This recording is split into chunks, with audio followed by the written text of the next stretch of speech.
Hello, hi guys! Magandang hapon sa inyo lahat.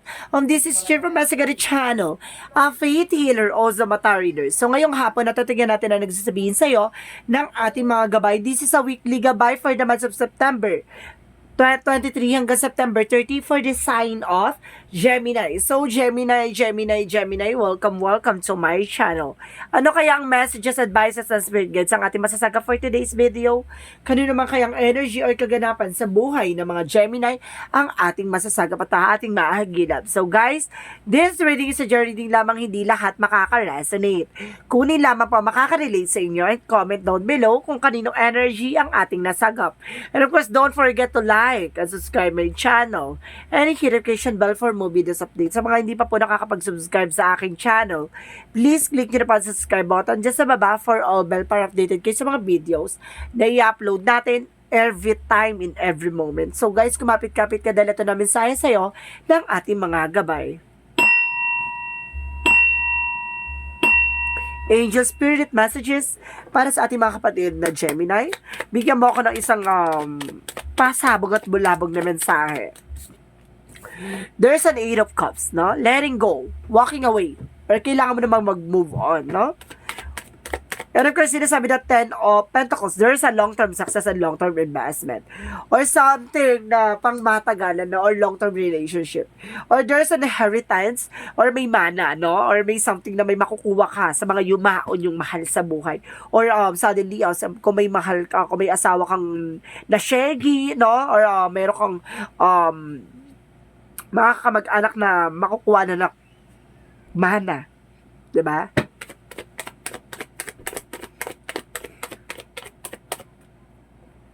Let's see what is additional messages.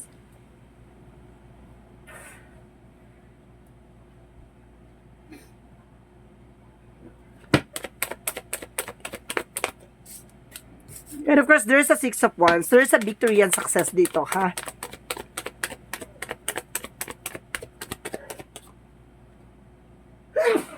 My God.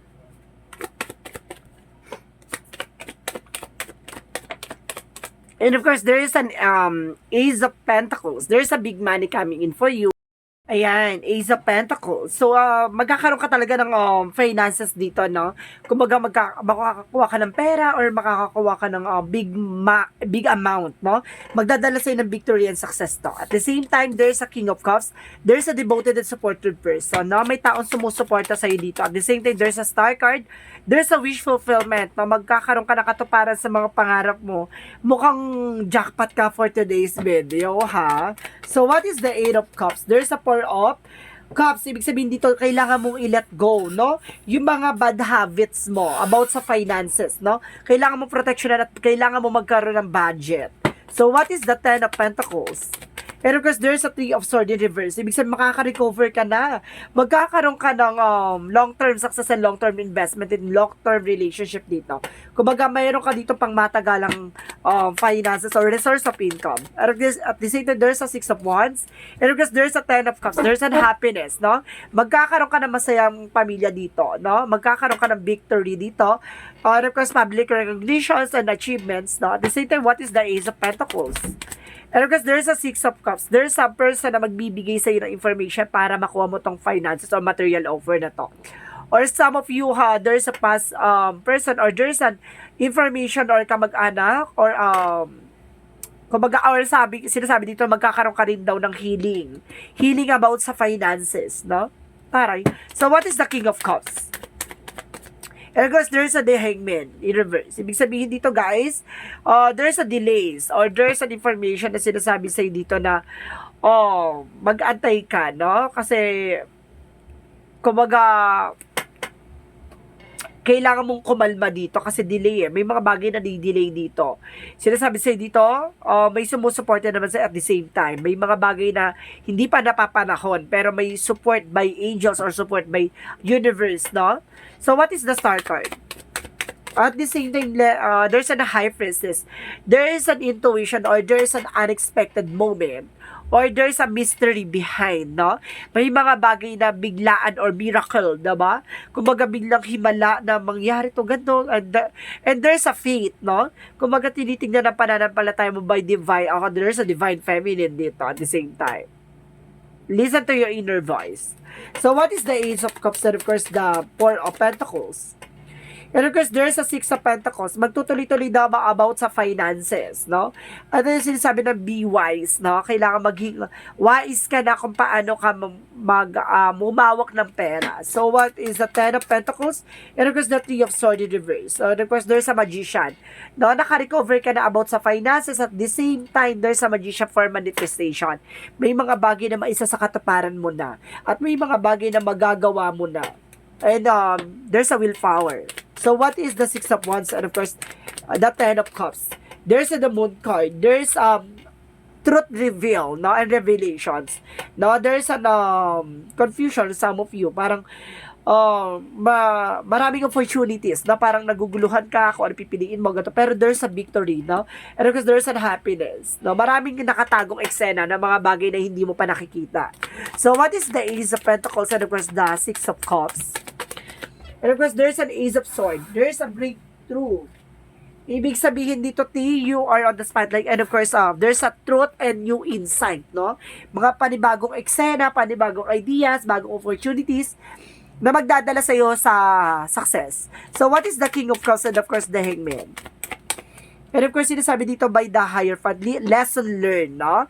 Kumbaga, there's an education from the past, and of course, na nangyayari, nagkakaroon ng delay, not because of yung nabablock mo tong energy, no? Sinasabi sa'yo dito na kailangan makinig ka by spiritual, no? Sinasabi sa'yo dito, some of you, kailangan mong alisin yung bad habits mo. At the same time, there's a lesson learned. May mga bagay na kailangan mo natutunan from the past. So, what is the Star card?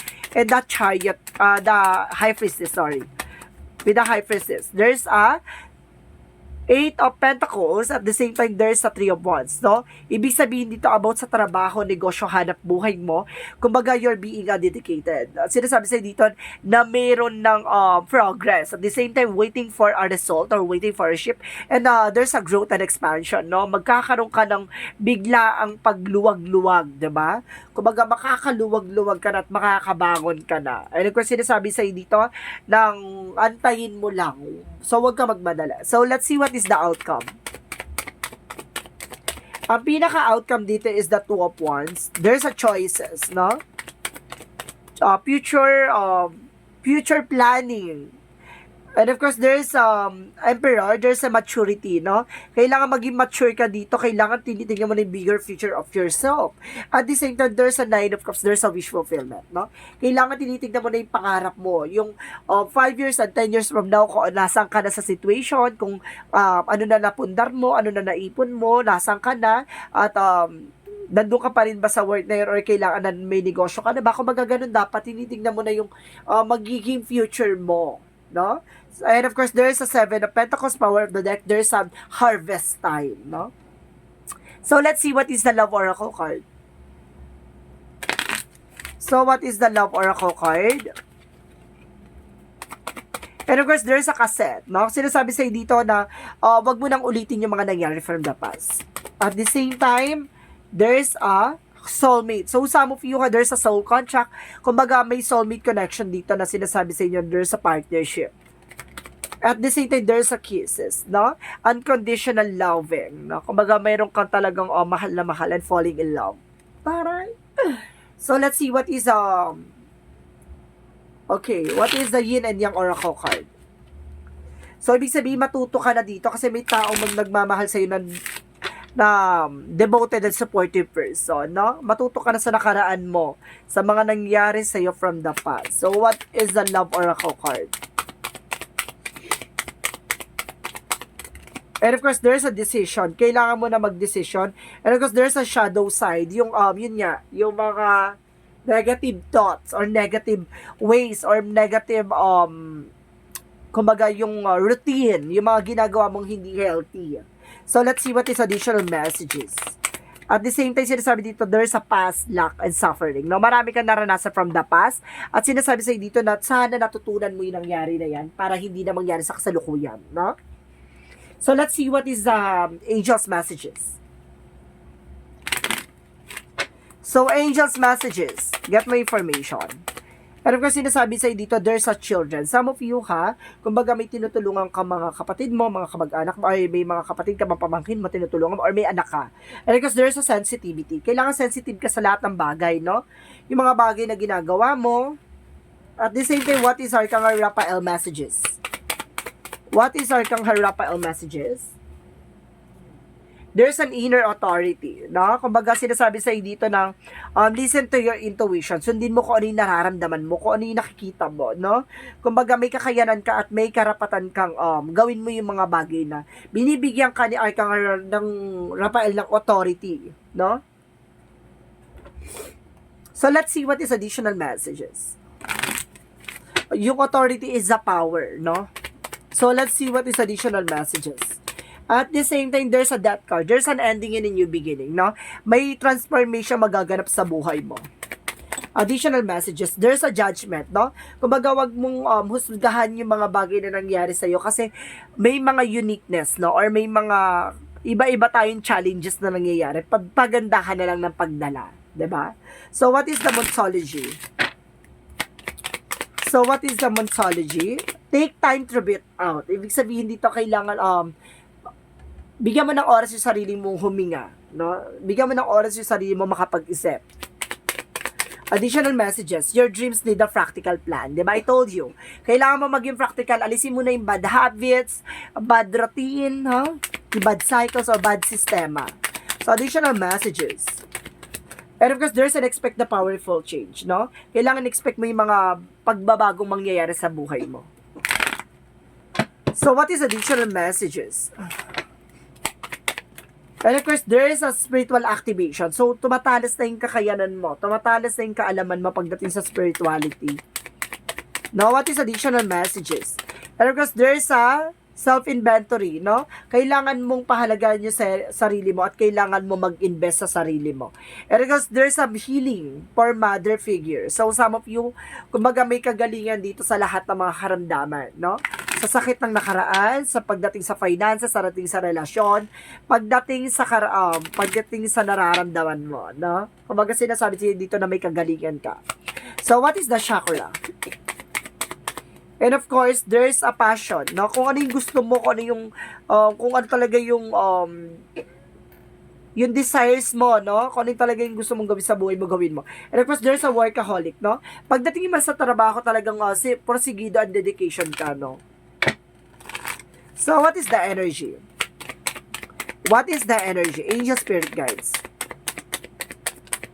At the same time, there's an angel of balance. No? Kailangan maging balance ka. At tinutulungan ka ni Archangel ay ng ating angel spirit na maging balance. All the time.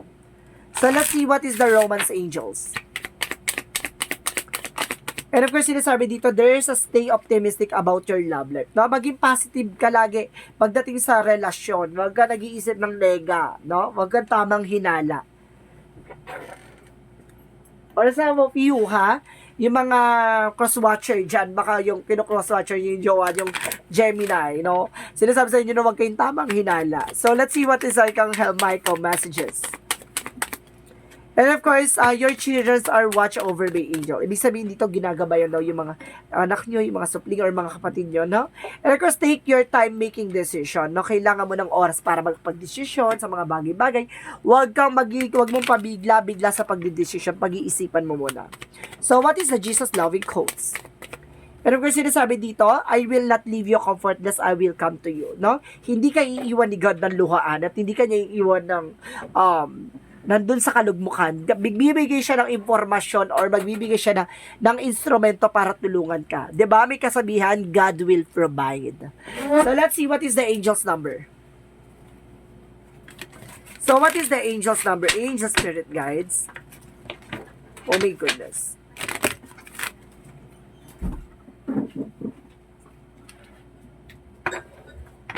Where's mine? Angel's number. There's a 17, I am independent, no? Napaka-independent mo ng tao. Kaya mo tumayo sa sarili mong paa. The quality of work you can produce when you're going at it all alone, it almost unbelievable. You are as an independent as you are ambitious, capable of performing every step of the way with efficiency, focus, and skill. No, may kakayanan kang kaya mong tumayo sa sarili mo paa at kaya mong magdesisyon at kaya mong resolusyonan at solusyonan yung mga bagay-bagay na pangyayari sa buhay mo, no?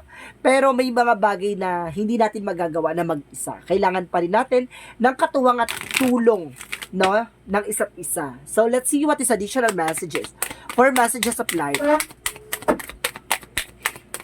And of course, I am free. So, sinasabi sa'yo dito, guys, today I find the veil of my ego has lifted and visions of my new life has appeared. Now I am focused on my inner growth. Listen only to the voice of my heart and remain steadfast in the energy of the love that I find there. I am now free of duality, fear, and judgment, and I move forward on my path to the inner peace. No, binibigyan mong kalayaan yung sarili mo na mga, kumbaga mag-isip, no, binibigyan mo yung kalayaan yung sarili mo para hindi mangamba, no? Inaalis mo yung takot at yung mga pag-iisip na mga negatibo, no? Sinasabi sa dito, pinapalaya mo yung sarili mo sa mga bagay na nakakasira ng plano mo o nakakasira ng pag-iisip mo, no? Sinasabi sa dito, mas tinitignan mo yung better side of your life, nagiging mas optimistic ka, no? And always positive, no? Sinasabi sa'yo dito na magpatuloy at gawin mo yung mga bagay na dapat mong gawin.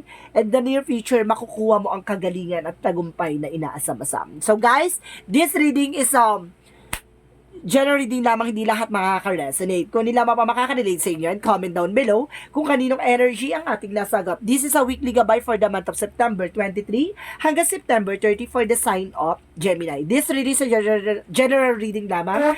So, hindi lahat makaka-resonate, ha? So, comment nyo kung sino yung mga nakarelate. Maraming salamat, guys, and see you in the next video. Bye-bye and babush!